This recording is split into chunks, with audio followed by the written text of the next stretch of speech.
remember several years ago preaching on the topic of waiting. I started the sermon by sitting on a park bench and listened to my iPod while we played several songs that had to do with the topic of waiting. And then the band broke into a version of Waiting on the World to Change by John Mayer. And then my favorite part of the whole sermon happened just then, as I sat there on the park bench and made everybody wait before I started to speak. I sat there for 60 seconds, but it felt like an hour. Waiting is very uncomfortable. And waiting can be uncomfortable, can it? And that's what we talked about at Renovate this week. We talked about this guy named Zechariah, who was a priest. And he, along with everybody in Israel, had been waiting for a Messiah for hundreds of years.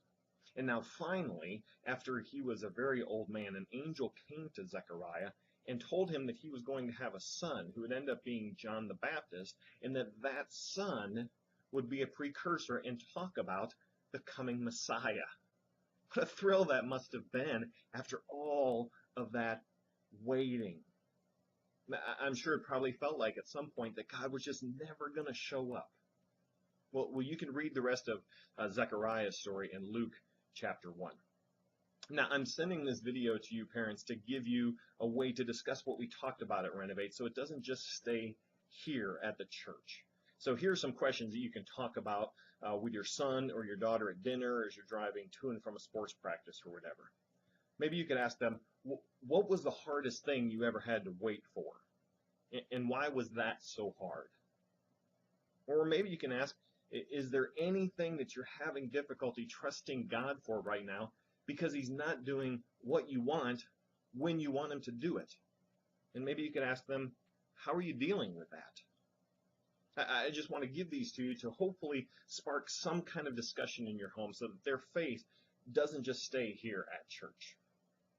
I also want to let you know about a couple of announcements that we talked about at Renovate. First of all, at Renovate, we're collecting money to go towards LaCroix's Christmas Eve offering. Now, this offering is going to help pay for the 500,000 meals that we are packing for Feed My Starving Children, along with shipping additional meals to Swaziland, along with a feeding program in Zimbabwe, and to pay for several clean water wells in Mozambique. So it's going a long way. So I would encourage you to encourage your son or daughter to join with us and give generously this Christmas. On December 18th, we'll have a study break to help ease the stress that your son or daughter will feel during finals. I'm working through all the details, so check back to our website. Also check back to our Facebook page for details in the coming days. And I'm also finalizing details for our summer mission trips. I can tell you that our domestic trip is to Chicago. That's the week of June 9th through the 15th. And our international trip is still slightly up in the air. Hopefully in the coming days, I will have those details again. Check the website and the Facebook page. Hey, thanks for checking this out. I do hope that you to do this on a regular basis to stay in touch with all y'all parents. So thanks. Have a great week.